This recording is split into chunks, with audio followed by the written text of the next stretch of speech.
Big breaking live లో మరొక breaking. Facebook లో ఎమ్మెల్సీపై అసభ్య పోస్టులు. పొలిటికల్ పంచ్ పేజీ నిర్వహిస్తున్న రవికిరణ్ అరెస్ట్. శంషాబాద్ లో అరెస్ట్ చేసి తుళ్లూరు తరలించిన పోలీసులు. అసభ్యకరమైన పోస్టులు చేస్తే ఊరుకోబోమని హెచ్చరిక. సోషల్ మీడియాలో అసభ్యకరమైన పోస్టులు చేస్తే ఊరుకునేది లేదని పోలీసులు హెచ్చరిస్తున్నారు. వ్యక్తిగత పరువుకు భంగం కలిగినట్లు ఫిర్యాదులు అందినా, రాజ్యాంగబద్ధమైన సంస్థల గౌరవాన్ని దెబ్బతీసినా కఠిన చర్యలు తీసుకుంటామని చెబుతున్నారు. పొలిటికల్ పంచ్ అనే ఫేస్బుక్ పేజీని నిర్వహిస్తున్న ఇంటూరి రవికిరణ్ ను అరెస్ట్ చేశారు.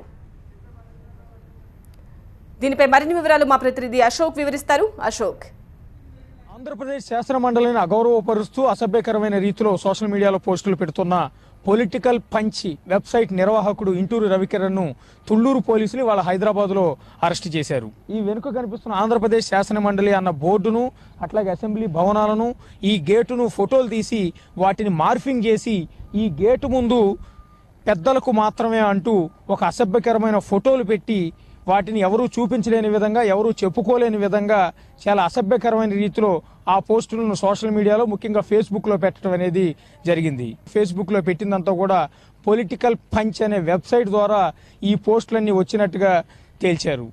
చివరికి ఆ పొలిటికల్ పంచ్ అంటే వెబ్సైట్ అంతా కూడా హైదరాబాద్ శంషాబాద్ నుంచి నడుస్తున్నట్టుగా పోలీసు విచారణలో తేలింది. ఆ పొలిటికల్ పంచ్ వెబ్సైట్ అనేది ఇంటూరి రవికిరణ్ అనే కురవాడు నడుపుతున్నట్టుగా పోలీసు విచారణలో తేలటం, పోలీసు బృందాలు హైదరాబాద్ వెళ్ళి అక్కడ ఇంటూరి రవికిరణ్ను అరెస్ట్ చేయటం, అక్కడ నుంచి గుంటూరు తీసుకురావడం అనేది జరిగింది. పెద్దలు ఉండి ఎంతో గౌరవంగా భావించే ఆంధ్రప్రదేశ్ శాసనసభ గౌరవానికి భంగం కలిగించేలా పోస్టులు పెట్టిన ఇంటూరి రవికిరణ్ పైన ఐటీ యాక్ట్ కింద కేసు నమోదు చేసినట్టుగా గుంటూరు రూరల్ ఎస్పీ నాయక్ కూడా మీడియా ప్రతినిధులకు చెప్పడం అనేది జరిగింది. చాలా సీరియస్గా తీసుకుంటున్నాం దీన్ని.